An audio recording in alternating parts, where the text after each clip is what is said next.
Assalamualaikum warahmatullahi wabarakatuh. Kembali kita bertemu di pelajaran IPA dengan Ibu, tapi dalam kondisi yang berbeda. Biasanya kita bertemu melakukan proses KBM di sekolah atau di depan kelas. Sekarang kita bertemu dalam pembelajaran jarak jauh. Cuma Ibu berharap tidak mengurangi semangat kalian untuk senantiasa terus belajar. Sebelum kita mulai pelajaran singkat hari ini, kita berdoa dulu ya. Berdoa menurut agama dan kepercayaan masing-masing. Dimulai. Selesai. Oke. Biasanya Ibu sebelum memulai, kita sebagai penyemangat, meskipun Ibu di sini sepi, kamu di situ turut bersama-sama kita nyanyi tepuk 5 jari ya. Mulai ya, 1, 2, 3. Tepuk jari 1 tutu, tepuk jari 2 wawa, tepuk jari 3 gaga, tepuk jari 4 pat pat, tepuk jari 5 mama, bertepuk semua. Duduk yang manis dan mulai belajar. Oke, ya, udah gitu dong. Sekarang Ibu akan menjelaskan bab 10 tentang teknologi ramah lingkungan, ya. Kaitannya dengan teknologi ramah lingkungan di sini adalah tentang konsep energi. Pastinya kalian semua tahu tentang alat transportasi yang ada di sekitar kita. Contohnya apa saja alat transportasi? Ya, sepeda motor, mobil, kapal, kereta api, pesawat terbang, dan lain sebagainya. Semua alat transportasi itu untuk bisa digunakan membutuhkan energi. Ya, energi berasal dari mana? Berasal dari bahan bakar. Contohnya, motor membutuhkan apa? Untuk bisa jalan, ya, bensin. Terus apalagi transportasi yang lain pastinya membutuhkan bahan bakar yang berbeda-beda. Misalkan saja contoh yang lain, kompor gas untuk alat masak membutuhkan sumber energi, yaitu apa? LPG, gas, ya. LPG itu apa sih? Liquid petroleum gas.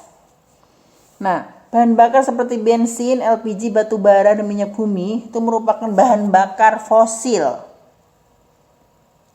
Apa maksudnya? Nah, fosil itu dari mana? Fosil itu apa? Pasti dari waktu di SD kalian sudah pernah mempelajarinya. Fosil itu sisa-sisa makhluk hidup yang ada di dalam bumi yang tidak dapat diperbarui. Jadi udah mati berjuta-juta, beratus-ratus juta tahun yang lalu. Menghasilkan yang tadi. Ya, yang tadi apa Bu? Bensin, LPG, batu bara, minyak bumi. Itu dari fosil. Nah, itu tadi yang Bu sebutkan tadi adalah sumber daya alam yang tidak dapat diperbarui. Terus kalau sumber daya alam yang dapat diperbarui apa? Nah, sumber daya alam yang dapat diperbarui contohnya matahari, angin, air, kayu, panas bumi. Nah, itu sumber alam yang dapat diperbarui. Jadi, sumber daya alam itu dapat terbentuk secara alami dari waktu ke waktu. Wah, luar biasa ya. Ciptaan Allah itu luar biasa. Jadi kita harus pandai-pandai bersyukur atas segala sesuatu yang dikaruniakan Allah kepada kita. Oke, selanjutnya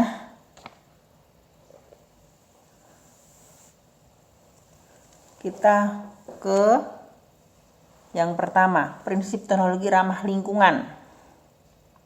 Menginjak slide yang kedua. Apa sih yang dimaksud dengan prinsip teknologi ramah lingkungan itu? Teknologi ramah lingkungan atau disebut sebagai sustainable teknologi atau green teknologi. Jadi ini merupakan Ibu klik yang ini. Merupakan bentuk penerapan teknologi yang memperhatikan prinsip-prinsip teknologi. Maksudnya apa prinsip-prinsip teknologi? Prinsip-prinsip teknologi pelestarian lingkungan. Jadi dengan menggunakan teknologi itu tetap memperhatikan kelestarian lingkungan, pastinya dengan syarat-syarat tertentu supaya tidak merusak lingkungan, karena kita hidup dan sangat tergantung pada lingkungan. Kaitannya dengan menjaga supaya tidak terjadi pencemaran yang berlebihan atau semakin parah, ya. Jadi teknologi ramah lingkungan ini nanti diharapkan akan menghasilkan sumber produk atau jasa untuk kepentingan manusia. Akan menghasilkan atau akan memanfaatkan sumber daya alam yang dapat diperbarui, tapi tidak menghasilkan limbah yang membahayakan lingkungan. Nah, aplikasi teknologi ramah lingkungan apa saja? Contoh yang pertama adalah teknologi ramah lingkungan di bidang energi. Di ibu gede nih. Teknologi di bidang energi, teknologi ramah lingkungan di bidang energi. Yang pertama adalah biofuel. Apa itu biofuel? Jadi biofuel adalah jenis bahan bakar alternatif yang berasal dari bahan-bahan organik. Apa maksudnya? Bahan-bahan organik dapat diolah dari bahan organik berupa apa ini? Berupa tumbuh-tumbuhan.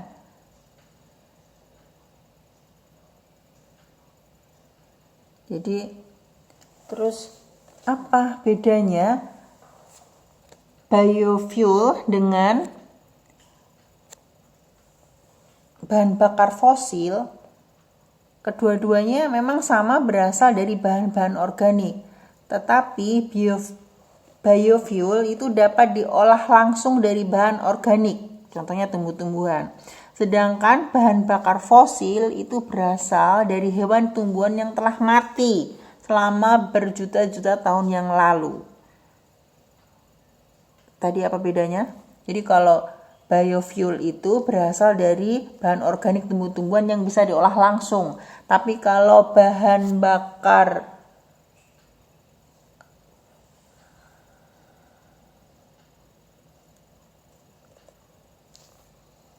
fosil itu berasal dari atau memerlukan waktu yang sangat lama, berjuta-juta tahun. Memang sama asalnya, bisa dari hewan, berasal dari tumbuhan, cuma membutuhkan waktu yang lebih lama, ya. Itu biofuel. Kemudian yang kedua ada biogas. Biogas itu berasal dari apa? Biogas itu merupakan jenis bahan bakar alternatif yang diperoleh dari proses fermentasi bahan-bahan organik oleh bakteri anaerob. Jadi biogas ini adalah bahan bakar yang bersumber dari gas metana. Gas metana diperoleh dari apa? Gas metana diperoleh dari kotoran atau urin hewan ternak. Jadi saat ini biogas udah banyak digunakan sebagai bahan bakar untuk kebutuhan rumah tangga. Yang selanjutnya adalah sel surya. Surya itu artinya matahari. Jadi mengubah energi cahaya matahari menjadi energi listrik dengan menggunakan fotovoltaik ya, atau PV cell. Sering disebut sebagai solar cell. Biasanya ukurannya memiliki ukuran yang tipis, seperti selembar kertas memiliki ukuran yang tipis.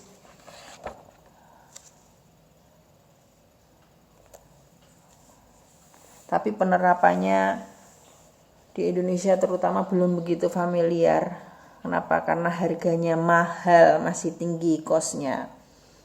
Selanjutnya ada apa itu? Hydropower. Hydropower itu tenaga air menggunakan energi gerak atau energi kinetik. Energi kinetik itu kemarin di kelas kelas 8 pernah kamu pelajari, energi kinetik itu adalah energi yang dimiliki oleh benda yang bergerak.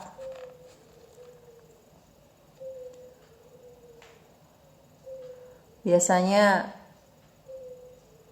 pemanfaatannya pada air hujan yang terdapat pada dataran tinggi, kemudian daerah yang lebih rendah melalui sungai. Biasanya juga bisa dengan membangun dan membendung sungai besar untuk membentuk tempat penampungan air. Ya. Itu dari hydropower. Kemudian selanjutnya ada ocean power. Jadi pembangkit listrik tenaga pasang surut air laut atau ombak. Jadi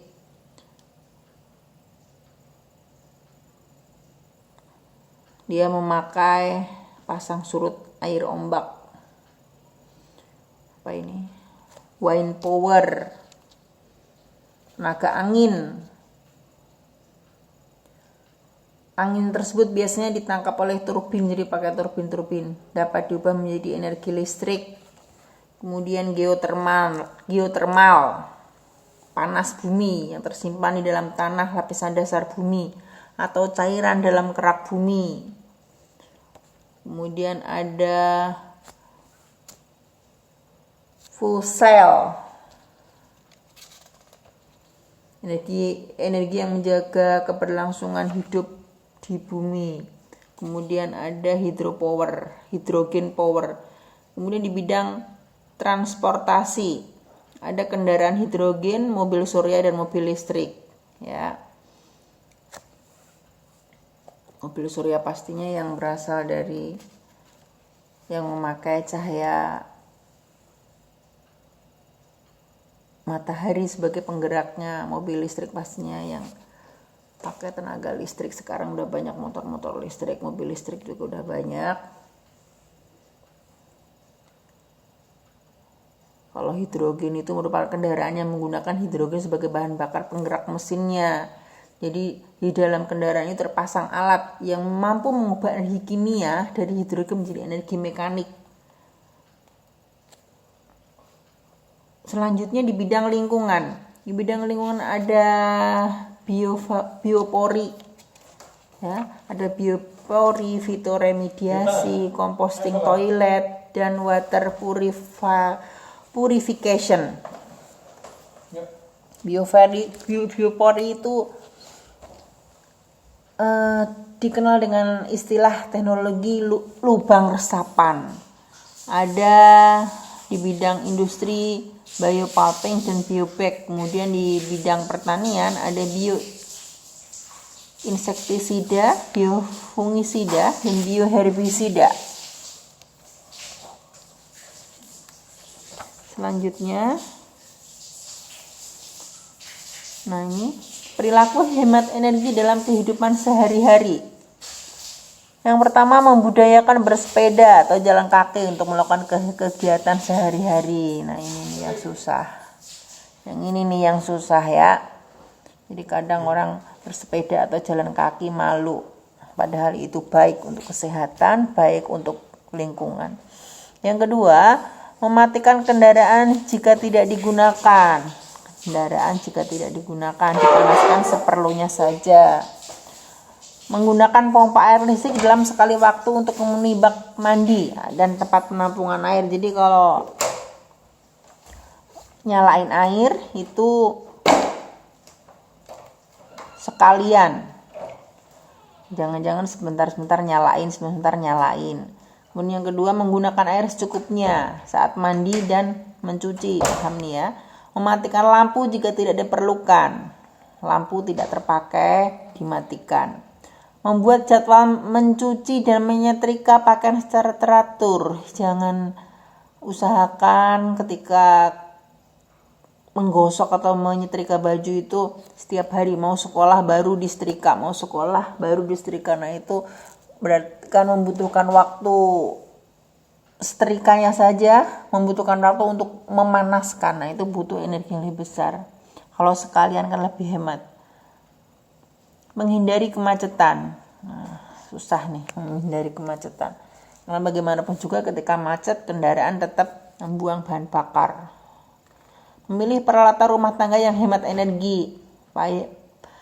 Pilih yang dayanya rendah, menggunakan kertas seefisien mungkin.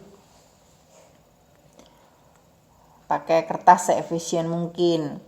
Kertas berasal bahan bakarnya dari kayu. Kayu ditanam membutuhkan waktu yang cukup lama. 2 tahun, 3 tahun aja baru tumbuh besar. Nah, selanjutnya.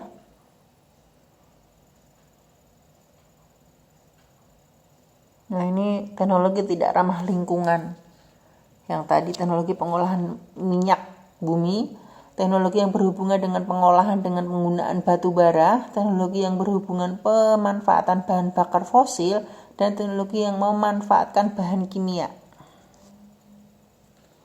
Oke, sekian saja yang Ibu sampaikan kali ini. Setelah ini, kalian silahkan kerjakan uji kompetensi yang ada di halaman 245 sampai dengan 246.